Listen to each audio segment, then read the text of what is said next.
Je vous laisse la paix, je vous donne ma paix. Je ne vous donne pas comme le monde donne. Que votre cœur ne se trouble point et ne s'alarme point.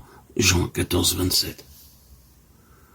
Il y a encore des luttes dans la vie du chrétien spirituel, car la croissance s'opère par conquêtes successives, sans que notre paix soit troublée par ces conflits. L'âme sait qu'elle est victorieuse en Christ. Le chrétien spirituel ne pratique plus volontairement le péché. Il vit dans la pleine lumière de la présence de Christ. Sa communion avec le Père est entière, car il n'est plus troublé par le souvenir des fautes passées, par les appels de la conscience ou par les accusations du cœur. Il jouit d'une paix parfaite, d'une joie grandissante, et d'un repos que rien ne trouble. C'est une vie de paix constante. Le chrétien spirituel vit cette paix. Mais grâce soit rendue à Dieu, qui nous donne la victoire par notre Seigneur Jésus-Christ. 1 Corinthiens 15, 57.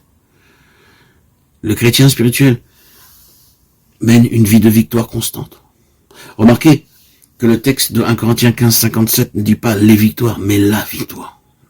La victoire de la résurrection implique toutes les autres. Celui qui vous a rendu victorieux sur un péché peut vous faire triompher de tous les péchés. Celui qui vous a gardé du péché pendant un instant peut vous en préserver toute une journée, tout un mois. La victoire sur le péché nous est donnée par Christ, et elle est nôtre, pour autant que nous nous l'approprions.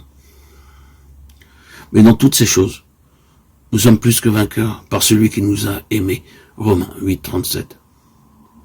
L'apôtre va plus loin encore. Il déclare que nous sommes plus vainqueurs par celui qui nous a aimés. Romains 8, 37. Grâce soit rendue à Dieu qui nous fait toujours triompher en Christ et qui répand par nous en tout lieu l'odeur de sa connaissance. 2 Corinthiens 2, 14. Soulignons le mot toujours. La victoire ne se produit pas qu'à certaines heures, dans certains lieux ou dans certaines circonstances. Dieu nous dit qu'il peut nous faire toujours triompher en Christ. Quelqu'un dira, c'est très facile pour vous d'affirmer que cette victoire est possible. Mais vous ne savez pas que j'ai, dans ma famille, une personne d'humeur acariâtre qui rend ma vie intenable. C'est vrai, j'ignore les circonstances de votre vie, mais Dieu les connaît. Et c'est lui qui a inspiré à l'apôtre ce mot toujours. Ne voulez-vous pas croire que Dieu vous fera toujours triompher en Christ? J'ai choisi ces mots victoire constante avec attention. Par constante, j'entends que cette victoire deviendra habituelle. Cela veut dire non pas que le chrétien ne peut plus pécher, mais qu'il peut ne plus pécher. Le péché habitué, le péché habitude, ne sera alors plus la règle de sa vie.